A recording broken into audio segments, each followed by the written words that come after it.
going to go get their Letterman jackets again. The Indianapolis Colts are 2-6 against the Titans since Pat McAfee came up here and did his wrestling announcement. And the Jacksonville Jaguars, they haven't had back-to-back winning seasons since I was a senior in high school.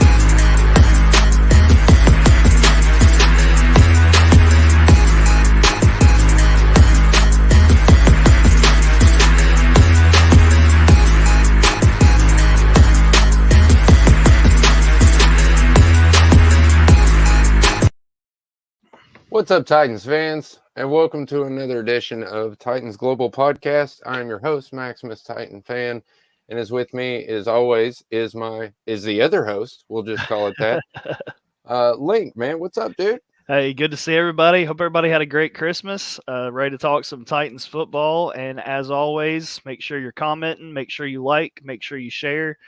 We can't say it enough. This is always for you guys, so get involved. We'd love to talk to you guys. Absolutely. And, obviously we're going to talk about the game and some stats and stuff like that. We're also going to talk about, just some Titans news that's going on, some things, some takes we saw from the game, maybe stuff we didn't see from the game. And we're also going to talk about some disappointments for the season. And then we're going to try to end on like a light little note. Yep. We'll see how all that works out. But anyway, just to start things off here, Ryan Tannehill's return. Yeah. Man. Hey, that was my, it went 18 to 26, 152, no touchdowns, no interceptions, sacked 6 times for 39 yards and a rating of 84. Yeah, a lot of sacks. I mean, it felt like more than 6, to be honest with you. Yeah. And I know we've talked about this line all year. I think some of this week you have to put some of that on Tannehill for some of those sacks. I feel like the line didn't play great. I mean, but they played as good as what we expected them to. And I just felt like Tannehill in his first game back, just kind of holding on to the ball too long. And I understand he's trying to push things downfield. For me, it almost makes me feel better about Levis because I've seen things from Levis that I didn't see from Tannehill this week. Absolutely, man. And that's really what it comes down to. I hate to say this because I know I'm going to get a lot of flack for this, but I'm going to say it. This game is vindication for a lot of Titans fans out there, me included, who said that Will Levis was better than Ryan Tannehill at this point in his career already, and that he should start over a healthy Ryan Tannehill. And a lot of people argued that fact, and this is just kind of proof that Ryan Tannehill just doesn't really have what it takes anymore. And he limits the offense. That was another thing. If you noticed, everything you saw, the offense almost reverted back to what we were before. Run, pass, run, pass, run, pass. 2 passes on first down. I mean, it was just, it was like watching old Titans football. Yeah. Without Will Levis. Yeah, and Levis gives you that different threat that I feel like Tannehill, he doesn't have that respect from defenses yet, and it seems like Will Levis already does. I mean, you can see a difference, and I know it was just one game and it was his first game back, but I'm looking for bright spots for the rest of this year, and going forward, I just feel like Will Levis, he does keep the defenses a little bit more honest than it seems like Ryan Tannehill's able to. Yeah, and another thing that people are talking about, and let me go ahead and squash this really quick. A lot of people are saying that we shouldn't play Will Levis if he is healthy. 100% fully agree with you. Shouldn't. Just there's there's really no reason. I mean, I guess you could argue development, but I don't think development over 2 games is really that big of a deal. However, if he's able to play, he's going to play. Oh, yeah. And it's not just because Will Levis is a great competitor. It's because Mike Vrabel, I think, is starting to feel some of that heat. Yeah. And he is going to do everything and anything in these next 2 weeks to save his rear end. Yeah. Yeah. And Levis at the press conference, just to add to that, he said, where I'm from, if you're able to play, you play. I mean, that's the kind of guy he is. And if he's cleared, they will have to lock him in the hotel room to keep him off that field. I mean, I truly believe that. And I love that about him. Do I think it's wise? No. But on the flip side, like you said with Vrabel, I mean, yeah, this season has not been what he expected it to be. And seeing some of the emotions and the reactions he had in that game, it just feels like he's not real comfortable where he's at right now. So I know they're playing for draft position, or that's what at least a lot of people want him to do. But you best believe Mike Vrabel's still going to try to win games. And if Will Levis gives him the better chance to do it, it would not shock me to see him back on the field this year. Yeah, look, man, last show we actually talked about some things that Mike Vrabel was doing that really irritated me. One thing I was really happy to see at the game this weekend was the end. Mm-hmm. I don't know if a lot of y'all were paying attention, but while there was still time on the clock ticking off, I mean, we all knew it was over, but while there was still time on the clock, because he is an outstanding coach and an outstanding person, he always, no matter what the outcome of the game is, he always treats himself as a professional and carries himself like a professional, except Sunday. Sunday, he ripped his headset off, threw it to the ground, and walked straight to the tunnel. Yep. And you know what that tells me is he was upset. Yeah. He was angry that we lost that game. And if there's anything I can say is, you know what? Good job, man. At least you still have the fire. Yep. I was wondering the way you sat on the sideline all year and just kept that stone face, whether we were doing good or bad. It was hard to gauge whether he was still into it or not. Well, obviously he is very much into it. Well, and I noticed too at the post-game press conference, he just seemed a lot more open. I mean, normally we see him kind of closed off and not wanting to talk about anything, and then he gets up there and he's kind of joking around about, the calls that were made and not made, and talking about, well, you talk about it because they're not going to find you. I mean, it seemed like he was a little bit more loose. I don't know. Maybe he needs this. Maybe he needs to get to that uncomfortable position where he does have to get back to the basics and, look inward and figure out what's not working. But I've still got faith in the guy. I mean, I do want to see what he can do with some different talent. I want to see him with Will Levis in the system for another year. I think there's still something there. He's just got to find it. Yeah, I agree, man. I don't think he's a bad coach or anything like that. Yeah. I do think that he could use a little bit of. Everybody needs to feel the heat every now and then, man. Yeah. It pressure makes diamonds, or iron sharpens steel, or however you want to say it. But yeah, that's true. Yeah. I mean, for a lot of people, that's true. Some people, it makes you crumble. Some people, the pressure just makes you better. Yep. I think he's one of those people that makes better, and I hope he learns from this and gets better. I agree. There's actually a good question from Greg. If Derrick Henry leaves, do we sign D'Onta Foreman or Henderson? This is a very popular theory out there, at least with D'Onta Foreman. Yeah. It is a very popular theory going around on all the social medias right now. Apparently, a lot of Titans fans like the idea of us re-signing D'Onta Foreman, and I wouldn't be against it if I'm being honest. I wouldn't be against drafting Henderson. I don't know if we'll draft a running back that high. I think he'll probably be gone by the time we're ready to. I don't know. I don't know if that's quite a great fit either, to be honest. I mean, he's powerful, but I don't know that he's the kind of back that we need, because we need somebody who can receive and be a power back. That's a real challenge right there. Yeah. Because we cannot be predictable like we are right now. Yeah, Sorry. and you've already got. I mean, no, you're fine. You've already got your 3 down back in Spears at this point. What you really need, I like the Deontay Foreman. I wouldn't be upset about that because what you What I'm saying, need yeah. is what Derrick Henry's doing, which is that short yardage threat and red zone threat. I mean, I say it till I'm blue in the face, but that's what you need on this team going forward into next year is your short yardage threat and your red zone threat because everything else, Tajay Spears has got you covered.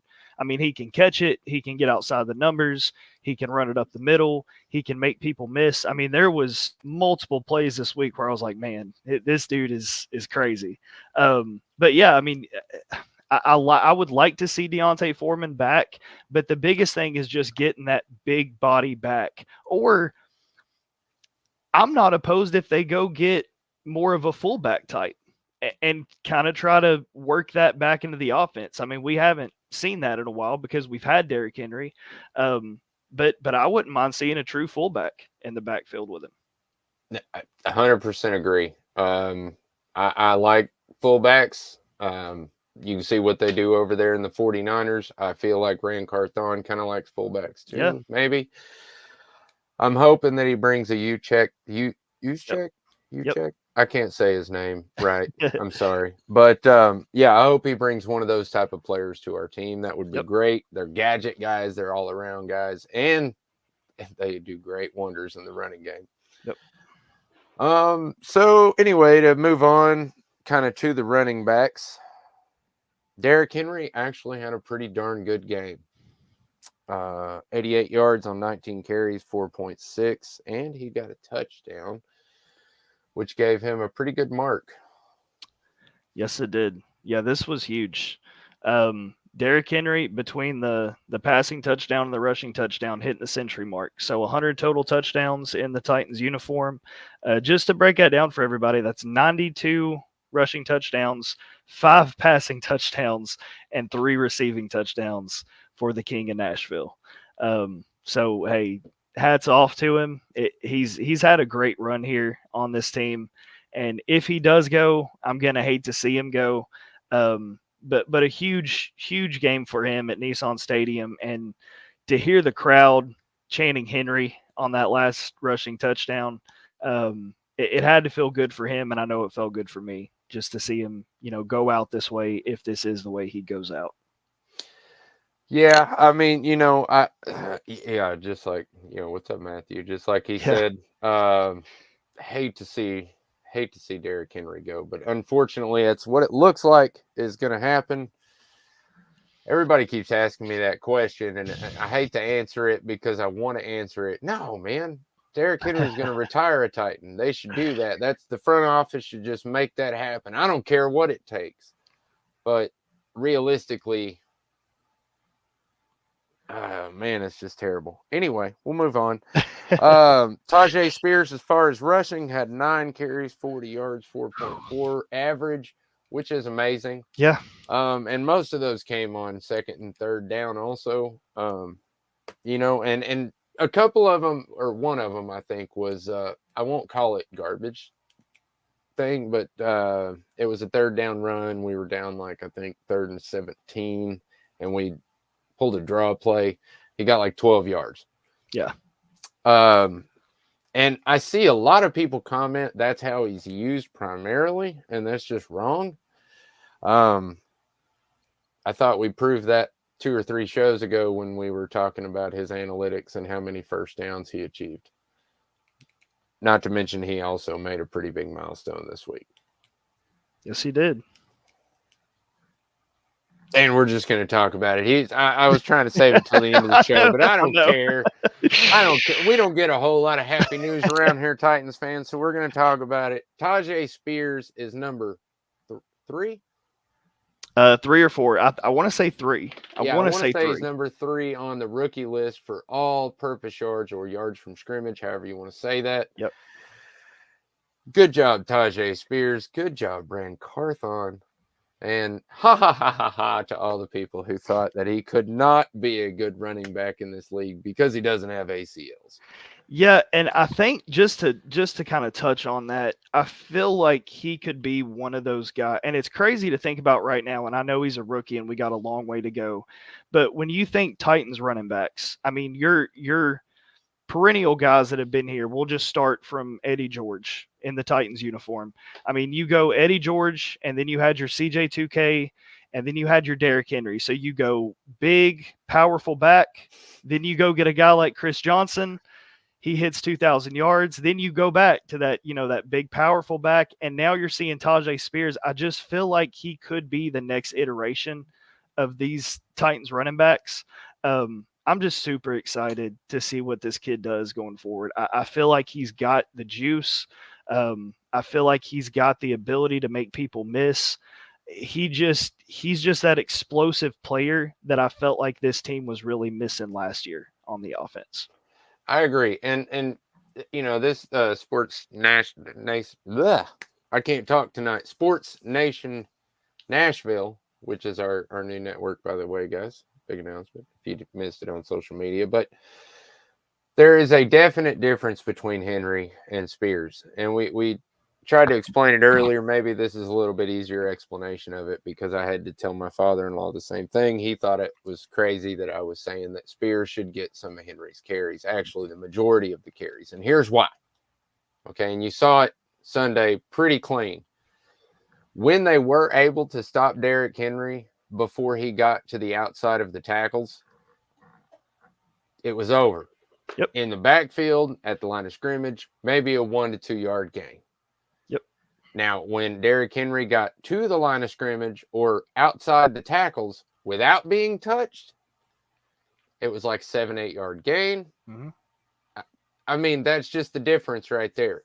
So it's easy to figure out a way to stop Derrick Henry if you have a good run defense. The team we played last week did not. Yep. That's why we were able to run on them pretty darn easy.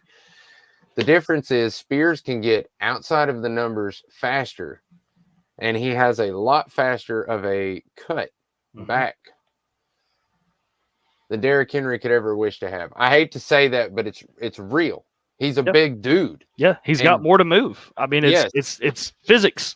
I was going to say, yeah, that's just the way things work, man. Yeah. I'm a small guy. I've always been a small guy, and I knew when I played football, to be a small guy and play football, I had to be quick, shifty, and move people. Yep. The big dudes just run people over, bulldoze people, stiff arm people, just like Derrick Henry does. But when you come across 2 or 3 dudes that all hit you at the same point, you kind of lose your momentum, and that's it. You're over. Quick, shifty guys, sometimes they can make those dudes miss. The point is that if you get outside the tackles in football, it's just a proven fact. If you can get the running backs outside the tackles and get them one-on-one with a defensive back, they have a better chance of getting more yards. Yep. They have a better chance of not being tackled by a defensive back than they do a linebacker. Who would have thought? But yeah, and when you watch him, just the way that he moves his feet, like even on a couple of catches, he'll kind of step back a little bit and shuffle the feet. I mean, you see the speed, you see the ability to evade. Whereas Henry is just that drive forward and push. And teams figured that out. It's not a hard thing to figure out. The hardest part about tackling Derrick Henry is just getting him on the ground. But when you put 8 people in the box, I mean, you're going to have enough guys there that can hold him to pretty short yards. And credit, he had a good game this week. I'm not knocking his stats this week. Again, it was on a questionable run defense. I still think Derrick Henry's got it. He's just got to get in the right system. And I don't know that this system has been right for him this year. No, man. And to be honest, it doesn't matter where he goes. I think he's going to be in a shared backfield. Yep, absolutely. I just don't see Derrick Henry as the solo back in any offense. Period. It's just the way it is. Moving on. Tired of talking about Derrick Henry. I love Derrick Henry. I want him to retire as a Titan. Don't take this as any negative shot towards Derrick Henry. I love the dude. He's one of my favorite players. Absolutely. Of all time, which is a big statement for me. Anyway, as far as the receiving goes, Chig Okonkwo, man. Did it Big again. game. Big game, dude. He What did it is it? again. I mean, like, do you just wait until the end of the season to come on, dude? Why don't you do this stuff in September and October, man? Anyway, 6 yards, 63 catches, 10.5 yards an average, and 1 touchdown from Derrick Henry. Yep. So that was just beautiful there. Tajay Spears got 27 yards on 5 receptions. Burks 25 on 2. Hopkins only got targeted he was targeted 4 times. He only caught 2 balls for 20 yards. One of them was way out of reach, so that's not going to work. And then that's pretty much it. That's pretty much all that's worth talking about. I was really upset that Colton Dowell didn't get that catch, man. I was wanting him to get that catch, and he didn't. But it's okay. It's all right. You know, the worst catch he could have got is the one he got. So yeah, and he's still going to get his opportunities going forward this year. I mean, I don't think we've seen the last of him, obviously. I mean, there's 2 more games to play. I feel like he'll get some snaps. You've got the preseason next year. I don't know.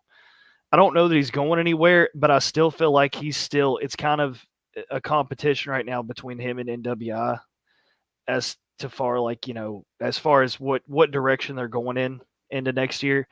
So I do think he has a lot to prove, Colton Dowell. I expected a little bit higher snap count from him, but it is what it is.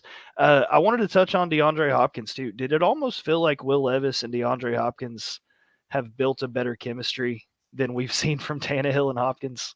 I thought about that on Sunday. And again, I know it was Tannehill's first game back, and they probably hadn't had a lot of time to practice together. It just feels more electric when Hopkins and Levis are on the same field.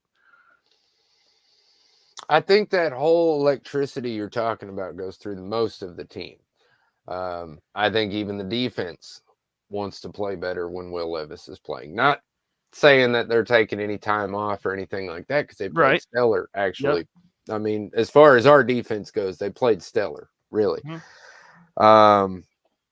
However, yeah, you got a really good point there, man. Yeah, DeAndre Hopkins and Will Levis have a much better chemistry than Tannehill and Will Levis. I hate to say that. I mean, it sounds like I'm bagging on Tannehill, but I'm not. Right. I'm just speaking facts that DeAndre Hopkins, he gets more receptions when Will Levis is playing. Yeah. Now, to be fair, he gets more targets. There are times when I feel like Levis might be staring down Hopkins a few times, mm-hmm. but credit to Levis to know where his biggest weapon is. I mean, there's times where I feel like he has to go there because nobody else is open, because they can't get open. So he's going to throw it up to the guy who has the best chance to catch it. So yeah, I see the comment there too. That's tough. So, all right. So I don't think you're wrong, Aaron. I think a lot of the team, I don't know if they necessarily would even say publicly that they lost respect for Ryan Tannehill, but I think a lot of them are thinking that.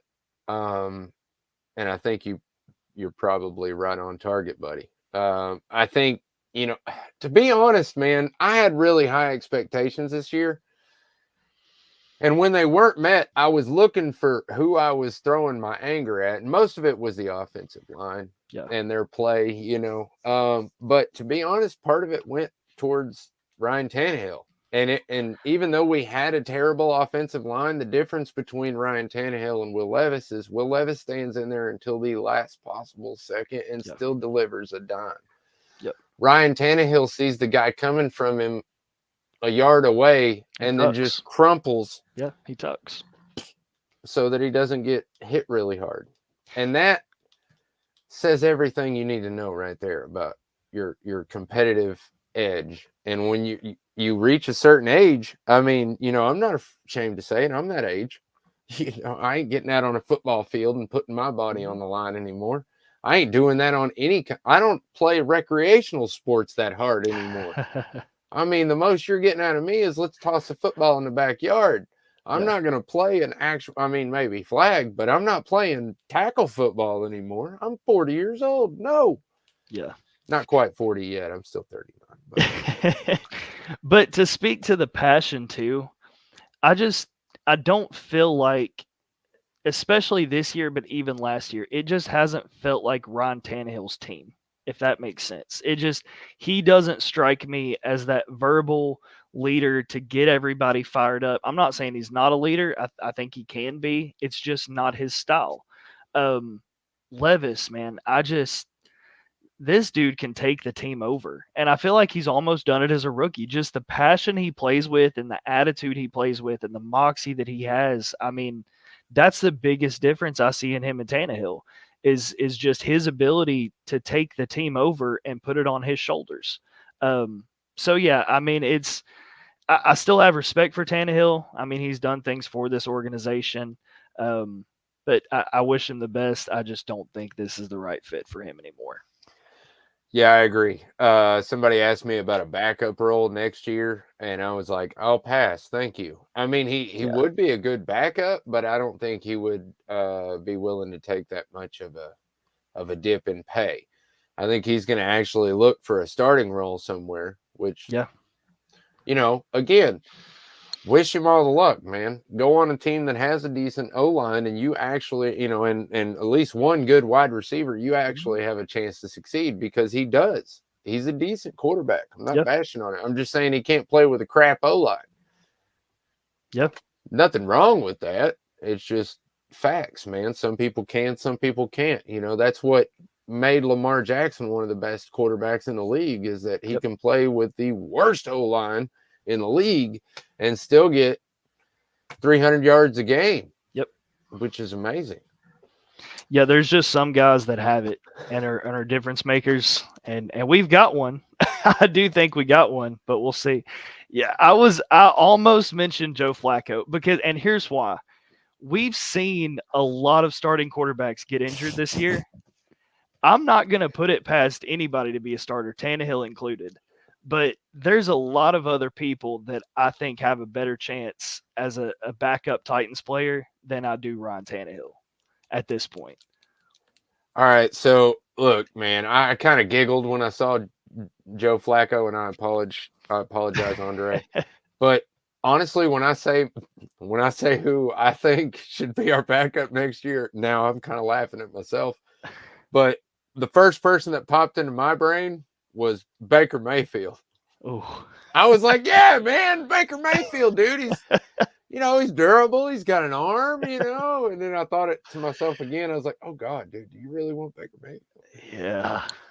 We're talking about backups, not starters, but right. Yeah, you're right.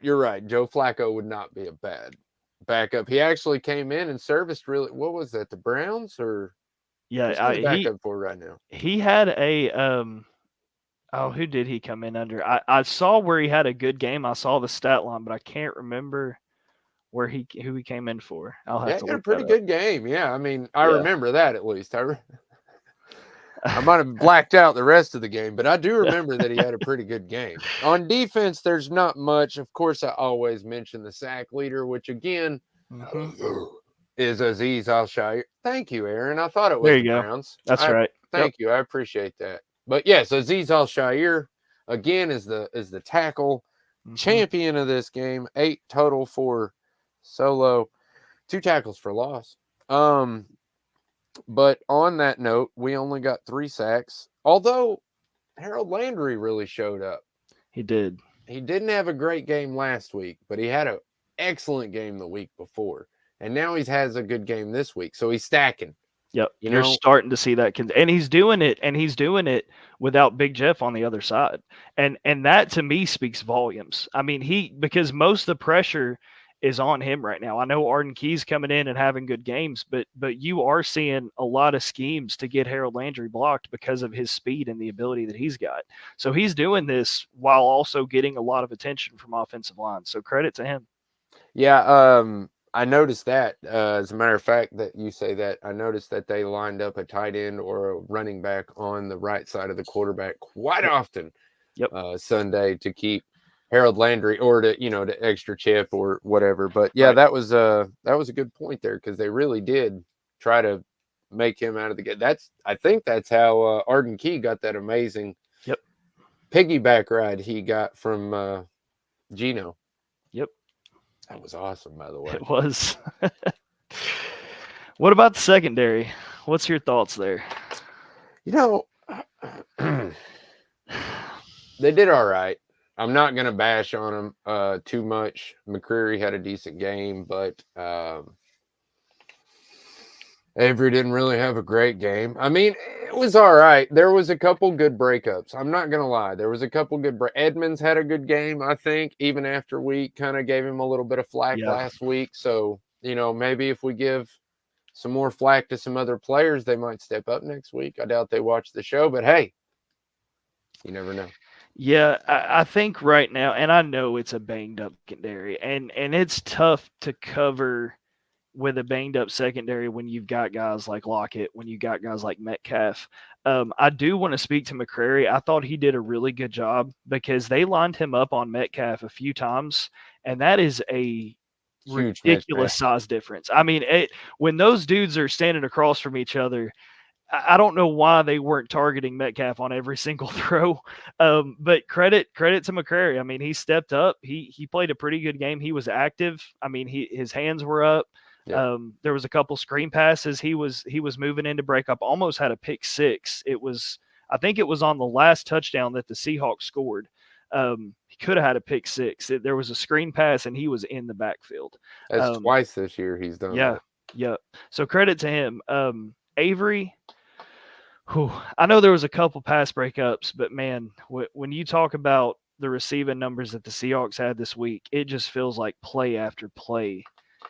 It was against him. Then he had the big pass interference call, which a little bit questionable, but I can see why it was called. I mean, the hand was on the hip, and then giving up the touchdown on I think 2 plays later. So tough game for Avery, and I know they're picking on him a little bit, and this isn't his role. Obviously, I mean, this is not it for him. But yeah, but bright spot McCrary, rough spot would be Avery this week. Yeah, look, man, I am going to pick on Avery a little bit, Andre. Sorry. Yeah, and you're right. They don't give him much safety help. They usually end up moving the safety over the top. They bring one down to help in like linebacker play, either put him on the tight end or put him on the running back. Then usually they run the other one, up on the X receiver. But anyway, the point is that, yeah, Avery is not great. And the reason is quick decisions. And defensive backs, you got to have quick decisions, man. Your hips go the wrong way. I'm not a defensive back. I was never a wide receiver. So this is all talk about, just from what I understand from other people. But from what I get is if you move your hips the wrong way when you're trying to backpedal or you're trying to get out of your break, you lose all momentum, or most of your momentum anyway. A lot of your bang you lose off. So I think that's where he loses out. And most of the time it's on man coverage. Yeah. In zone, he's actually pretty decent. I think if you look up his zone coverage, it's probably like I don't know. I don't want to guess. But anyway, my point is that he's pretty decent in zone. Not in man coverage. He looks like trash in man coverage. He cannot stick to a dude. And Metcalf, my God, dude. I mean, that's almost like Derrick Henry, the receiver. He's so huge. And fast. And speed. I mean, just he's on a different level. I mean, credit to him. After play after play, dude. He was stretching the field every single play. Yeah. I don't know how somebody does that at that size and has that kind of power after he catches the ball. Man. Yeah. Hats off to you, dude. Yep. Another really good point here brought up by Aaron is that, yes, that is how it's supposed to work, Aaron. Mm-hmm. It's supposed to work where the defensive backs only have to really play for about 4 to 5 seconds because by then the quarterback's already sacked and your dude's maybe 20, 25 yards up the way. That's why they play 10 yards off, because then they only really have to run back and try to match their speed within 10 yards, which is really safe play. Yep. Especially by NFL standards. But, I'm not going to try to analyze the defense tonight. I'm just going to say that it wasn't great. It wasn't bad, but it wasn't great. Well, and I mean, I'll say this. You felt like, again, it's another week where this team did enough to win. with what they had. I mean, the defense did enough with the secondary they had, with the line that they had. They did enough to keep the offense in the game. And I'm not blaming the offense, because the defense also gave up, the touchdown right before the last drive. But this was just another one. So this year they have lost 7 one-score games. I mean, that's the difference in the season. 7 one-score games this year, and it just feels like, I feel like this year it's been more of the offense letting down the defense. I know there's been times that you can argue the opposite, but I've got to say, I don't have a ton of complaints given what this team has on the defensive side of the ball. It's not terrible. I mean, really, you throw 1 or 2 good defensive backs in there, yeah, you're pretty much set. Maybe a linebacker. Yeah. Inside, though, not outside. Our outside linebackers are pretty decent. It's the inside linebackers that could use some help. Yeah, and it's really promising going forward, because you really do. I know every fan says this about their team at the end of every year, but it really does feel like they're just a few pieces away. Just a few weapons on defense, 1 or 2 weapons, 1 or 2 receiving weapons on offense, and a little bit better line. I mean, it just feels like it's so close. But again, it goes back 7 one-score losses this year that made the difference this season, and it kills me. Absolutely kills me. I quit talking about that, man. I saw that tweet earlier today, and it just dug under my skin. Like, you ever watch those horror movies where they take your fingernail and just like peel it back? And you're always like, oh my God. Yeah. That's what it felt like to me when I saw that tweet. I was literally having my fingernails dug out. But yeah, man, you can't have that. You can't have that. So let's try to transition off to, I mean, we're going to talk about some other negative stuff, but let's talk about something else. Yeah. On offense, who is your biggest disappointment this year? Number 1, biggest disappointment. It's hard for me. I really have 2, but I'm gonna be nice and only throw out 1.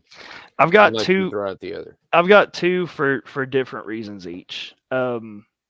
Biggest disappointment. The first one, I would say Burks.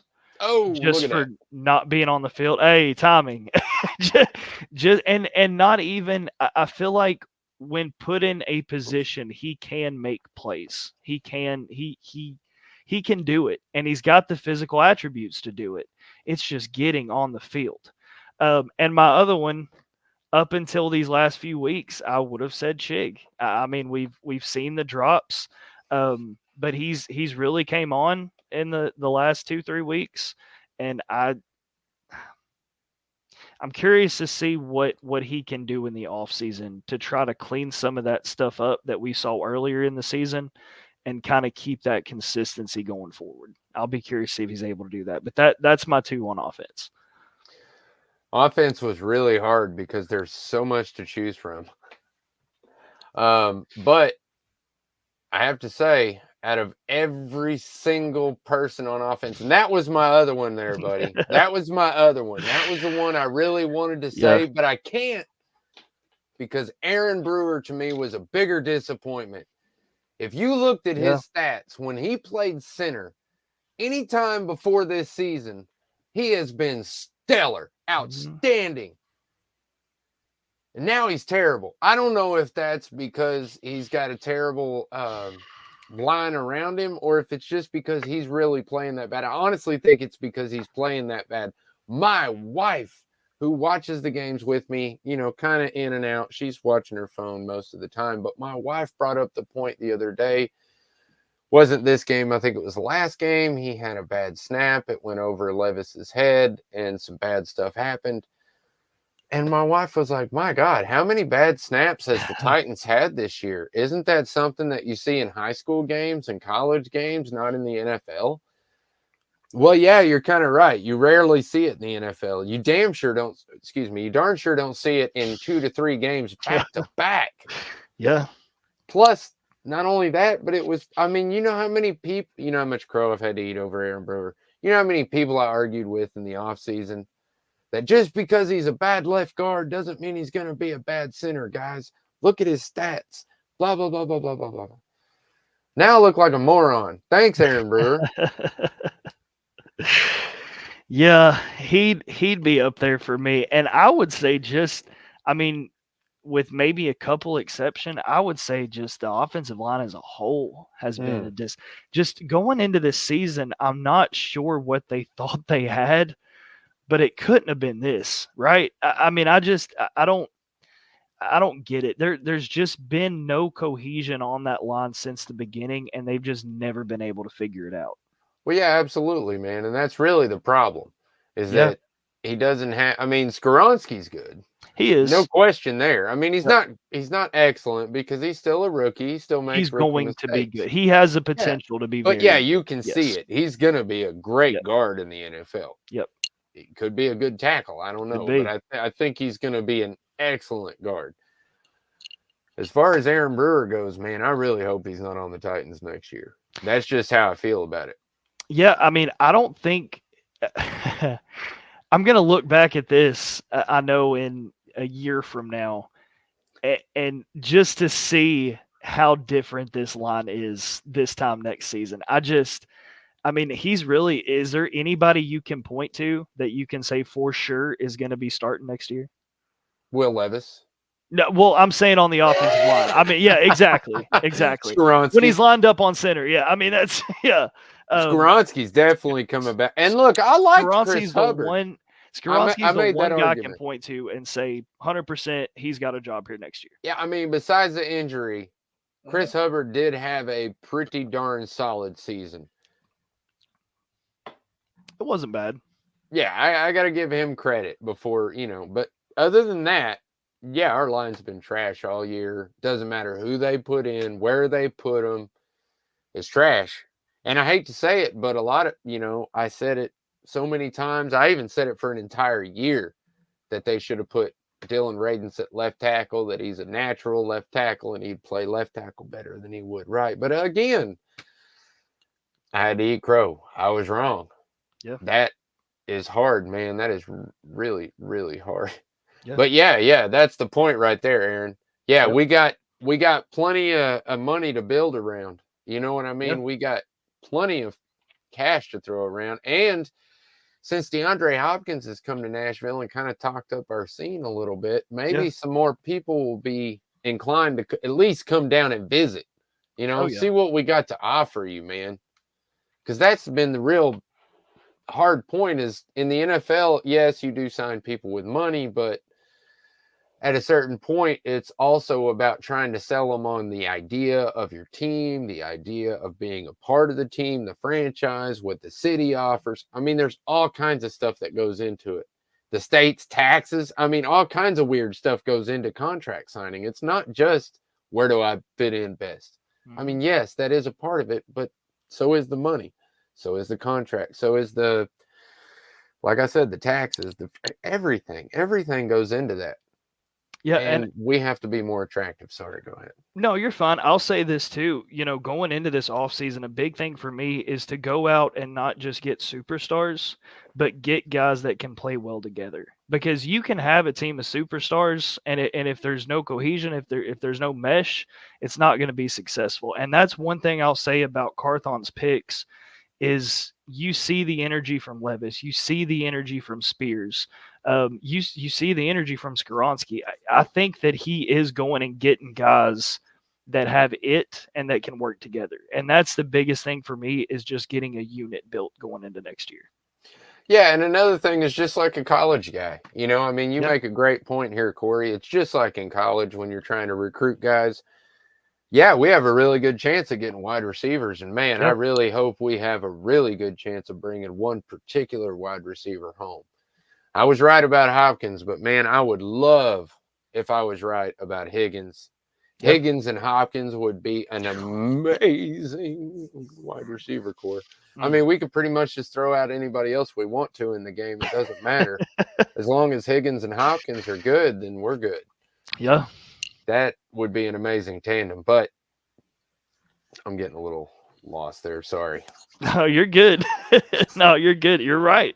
I mean, I've seen Higgins make some plays this year that my jaw still drops. And I mean, Hopkins is doing the same thing. And I'm with you. You need that other threat lined up opposite Hopkins just to take pressure off of him. And if you look at the best teams in the NFL, they have those two premier receivers. I mean, you almost have to at this point. Yeah, I mean, I agree. You know, if Cincinnati was smart, they sure wouldn't let T. Higgins go anywhere.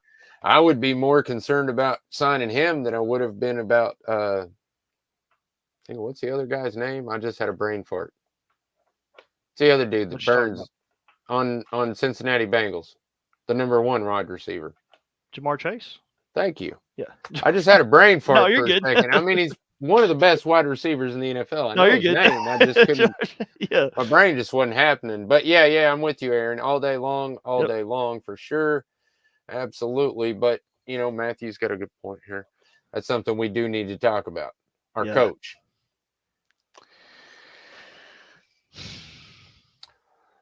I think he's finally starting to feel the heat, which, like I said earlier in the show, I think is actually a good thing.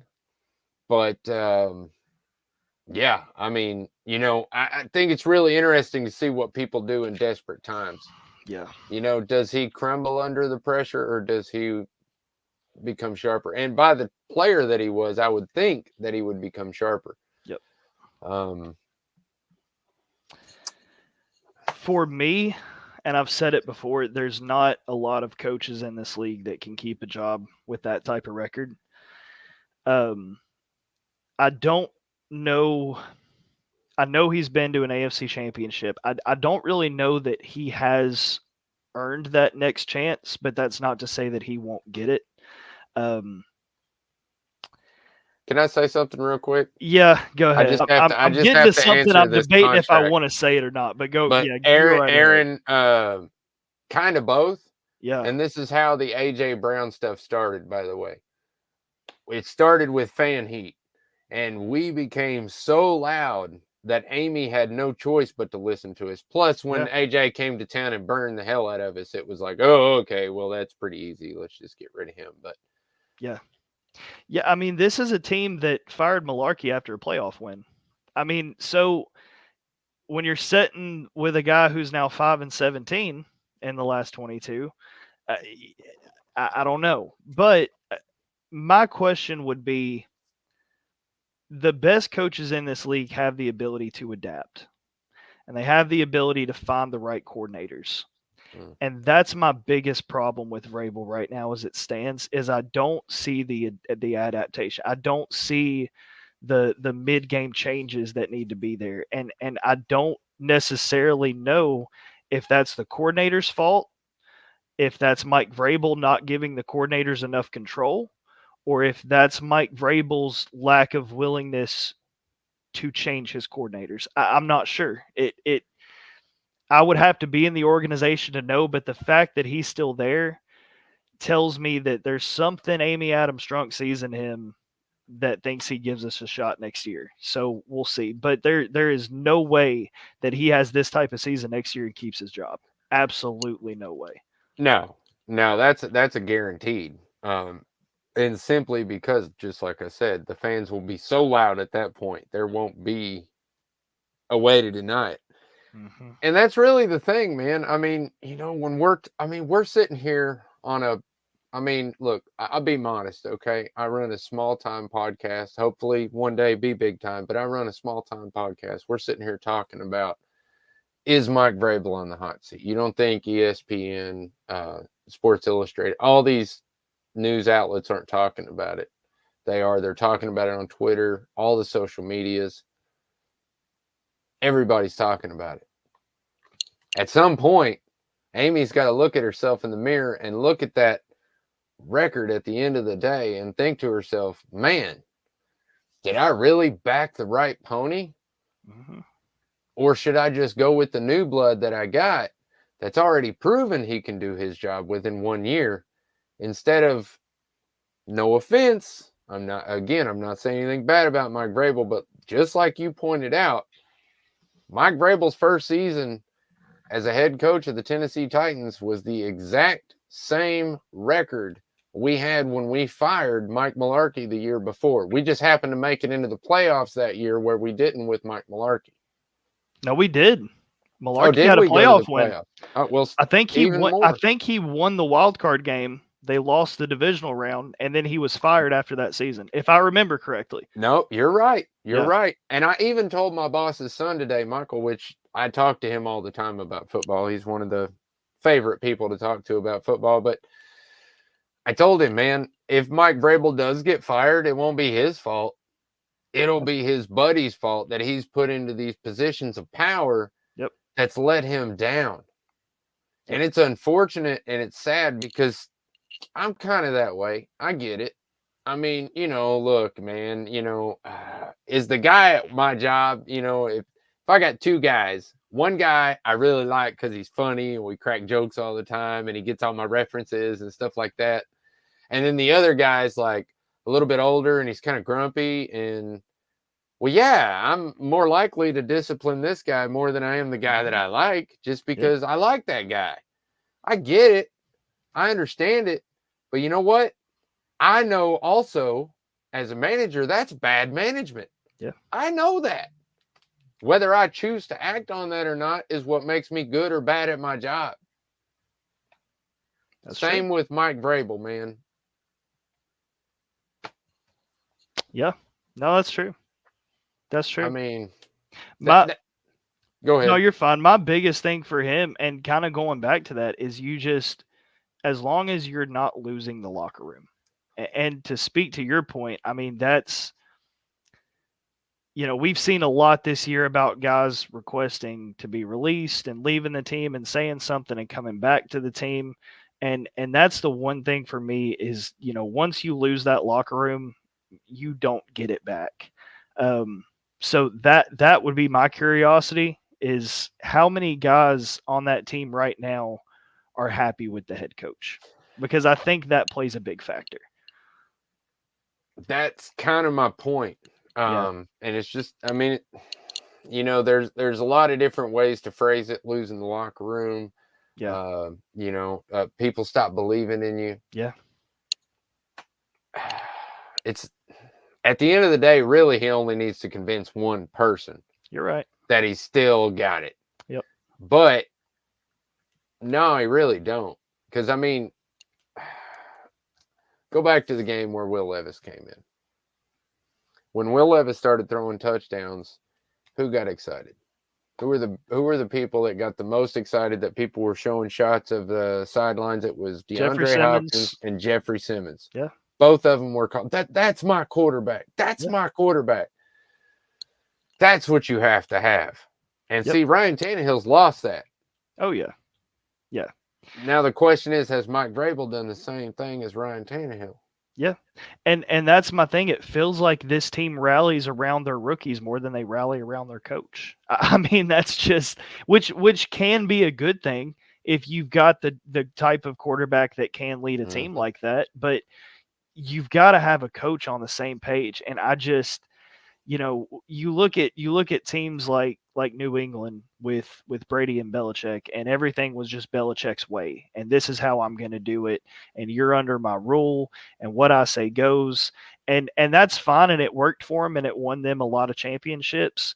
But that's not going to work here. It's just not. I mean, it's a different world. It's a different era of football. It's a different generation of guys who don't want to have the Patriots way, who want to, kind of have things their way. And it just doesn't work anymore.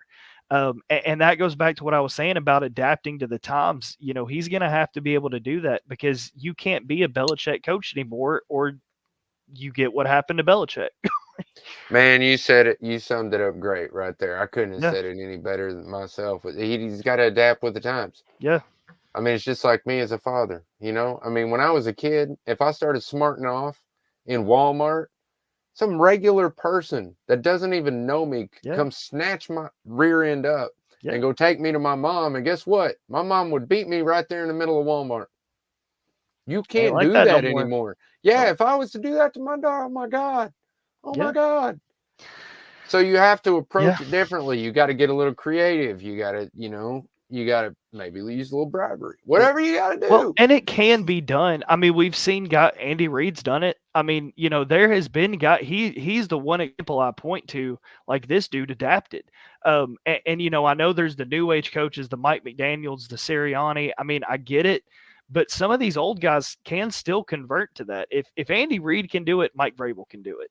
Absolutely. The biggest thing for me is Mike Vrabel was a linebacker in the NFL. So he is very methodical. He is very stubborn. He's got the ability to do it. I just don't know if he has the willingness to, but we'll see. All right. No more negative. That's right. No more negative. We're going to talk about how great it was to see Chig Okonkwo have, I think it's three peat of games that he stacked together with more than 40 yards receiving and multiple receptions. I think 2 touchdowns in that stretch. So that's awesome. Tajay Spears, number 3 in all scrimmage yards for rookie running backs. That's awesome. Derrick Henry, you mentioned it earlier. He got a century mark run. Yep. All right. Yep. Somehow we moved out of the 5th. I don't know how we moved out of the 5th pick. I guess that they decided the Chargers had an easier schedule than we did or something. I don't really know. We beat the Chargers head-to-head. Oh, right. Okay. Yeah. So a head-to-head match. Yeah. All right. Yep. Well, that makes sense. All right. Well, but hey, that's another bright spot. This draft is kind of shaking up a little bit. I mean, and I know everything's going to change before draft night. But man, it's going to be interesting to see where things fall this draft. And if they're sitting there at number 5 or even number 4, wherever they're at with some of these dudes on the board, I don't really have a prediction right now, if I'm being completely honest. Oh yeah, I hate doing mock drafts. Any kind of predictions like that until I know what to pick. Let the season end, and then once I know where I'm going, well, then I'll start to wonder. But let's play some fun. Okay. Since we pretty much know the Bears are going to pick first. Okay. Are they going to take Caleb Williams? I've seen a lot of talk about Drake May. He's pretty decent. We have seen this happen. It happened with Daniel Jones. You remember the Daniel Jones draft? And all of a sudden they come out. Nobody's thinking Daniel Jones is going to be top 10. And then all of a sudden he's top 5. And then all of a sudden they're picking him. So I'm getting a lot of stuff about Drake May. I wouldn't be surprised to see him move up. And then if you have a Drake May drafted and a Caleb Williams drafted in the first 5 picks, and then Tennessee sitting there with, some of these other guys still on the board. So that's kind of, I like Caleb Williams. If you ask me right now, I do think he's first overall, but I wouldn't sleep on Drake May come this draft season. Look, man, there's always one of those teams that picks in the top 5 that really doesn't need a quarterback and really doesn't want to spend the money on a running back, but they do need a defensive lineman. Yeah. And there's always a defensive lineman that's graded way higher than the quarterbacks and stuff they're taking. Before them, they're just defensive players instead of offensive players.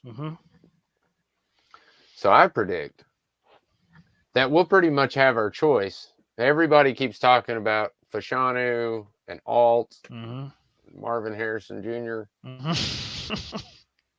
I honestly think we have a decent chance if we're at 5. We have a decent chance of seeing Marvin Harrison Jr.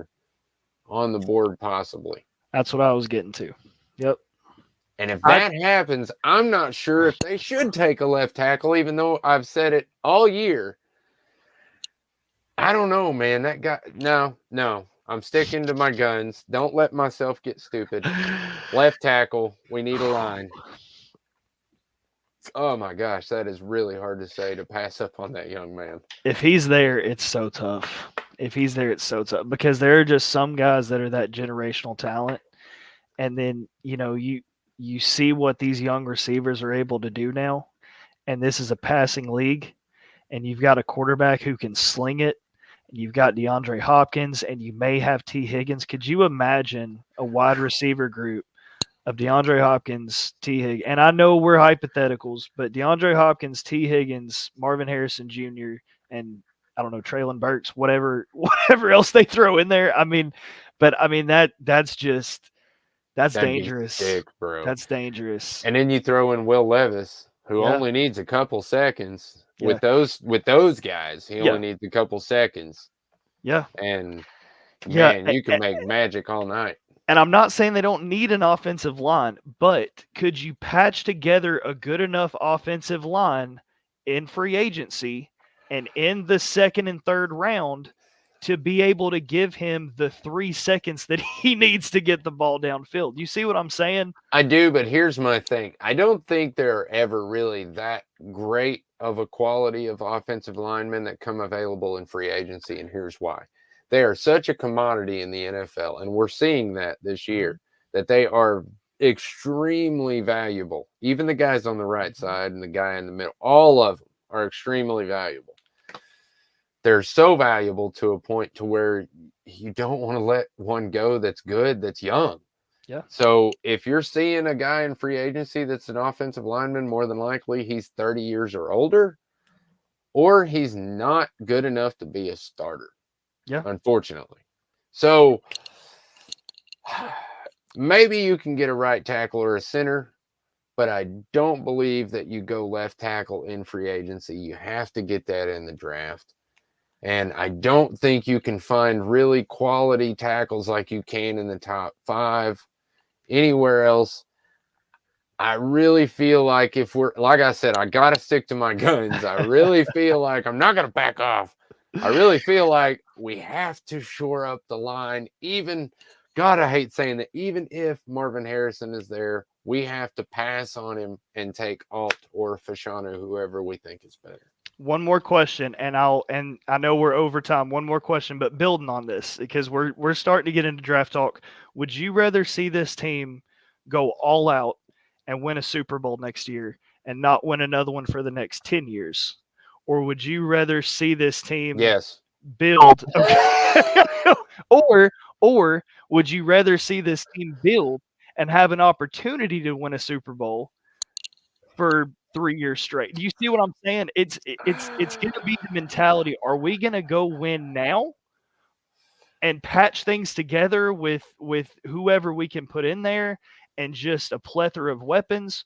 Or are we going to try to build this team over the next 3 years and have multiple Super Bowl runs in the next 10 years? You see where I'm going with that? I do see where you're going with that. And I actually think, man, I hate to say it, but I want to say both. To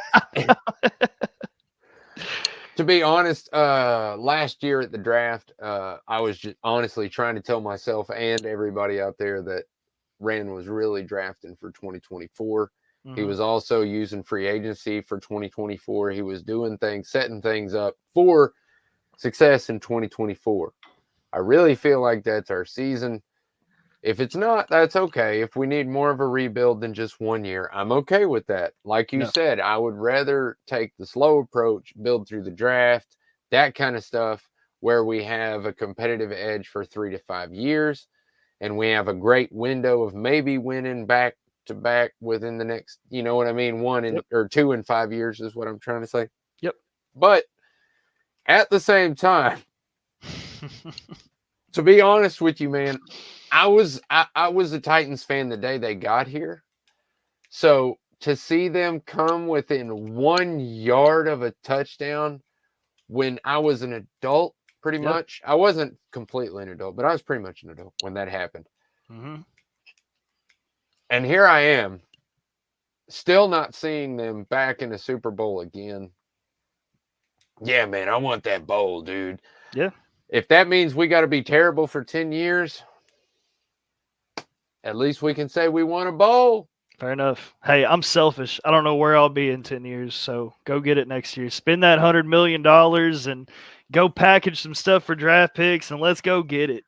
That's it, man. We got to go all out, man. Especially if Mike Vrabel's still our coach. Ran Carthon has to do everything he possibly can to make him successful.